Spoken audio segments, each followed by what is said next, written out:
Guys, tapos na ako gumawa ng ice candy guys, oh.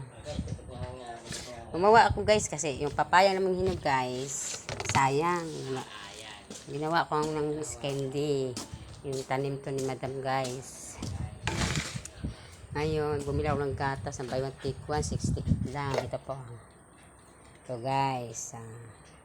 Dalawa po yan. Ito isa guys, magagamit ka sa sopas guys.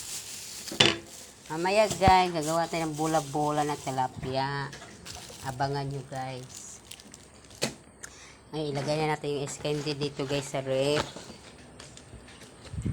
Ito na tayo guys.